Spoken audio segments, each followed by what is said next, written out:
Three men vanished. The Alcatraz escape that refused to die. Three men slipped into a black tide-swept bay and vanished. No bodies, no goodbye.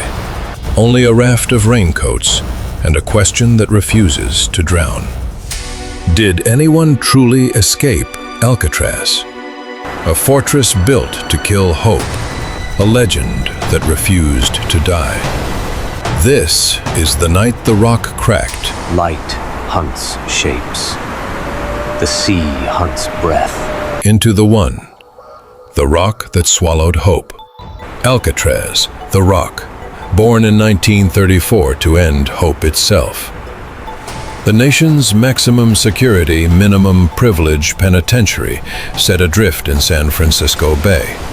For nearly 30 years it stood, a fortress surrounded not by walls but by currents and cold.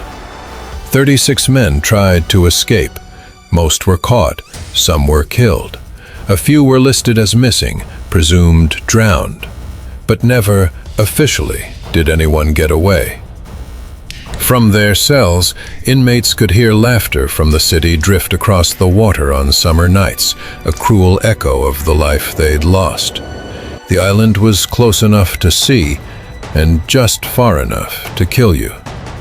Chapter 2. The Men Who Dared.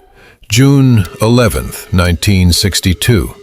4 names carved themselves into American myth. Frank Lee Morris, John William Anglin, Clarence Anglin, and one left behind, Ellen West. By dawn, decoy heads lay on their pillows. The cells were empty, and the prison was in lockdown. The impossible had begun. Their plan was pure system design, in a system built to stop you. Spoons became chisels, a vacuum motor became a drill, raincoats became a raft. They chipped through moisture-weakened concrete, inch by inch, behind the grills of their vents, and when the cell blocks sang, they drilled. The accordion masked the rasp. Behind those holes was a forgotten utility corridor, the spine of the fortress, their highway to freedom. 3. The Night and the Water. June 11th. Lights out. 9:30 p.m. The heads in the bunks were perfect. Plaster, soap, paint, and real hair.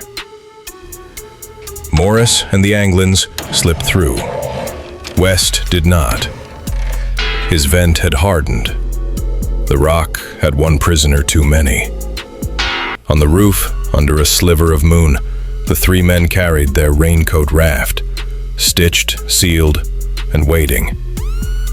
They climbed down a vent pipe, crossed the fences, and reached the water near the power plant's dark edge. There, the bay waited, cold, indifferent, alive. Water temperatures in the low 50s, currents fast enough to drag a ship. For a swimmer, 10 minutes before failure. But these were not swimmers. They were desperate. By morning, sirens howled. West confessed. The guards found the fake heads and the hole. A Coast Guard cutter found a paddle, 200 yards off Angel Island. A wallet washed ashore. A life vest drifted outside the Golden Gate. No bodies, no raft, only silence. Chapter 4. Theories, Science, and Shadows. The FBI said they drowned. The cold, the current, the debris. The bay doesn't forgive. But models built decades later from the labs of Delft and Deltares tell another tale. Simulations show that if they launched near 11:30 p.m., the tide could have carried them north, toward Angel Island. A narrow window, but real. Families whispered otherwise. Christmas cards appeared. A photo from Brazil. 2 men by a termite mound. A letter mailed to San Francisco decades later. Yes, we all made it that night, but barely. The handwriting matched. The proof did not. In 1979, the FBI closed its file, most likely drowned. The marshals did not agree.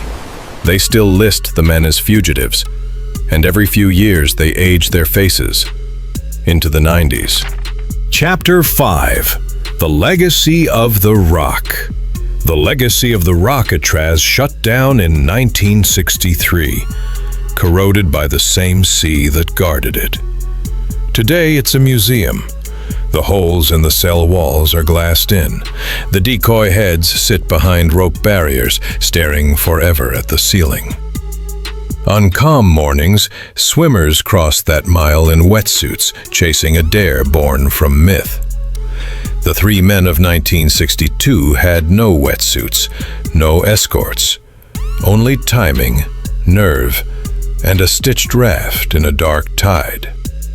The rock was built to crush hope, but the most enduring thing it produced was a question.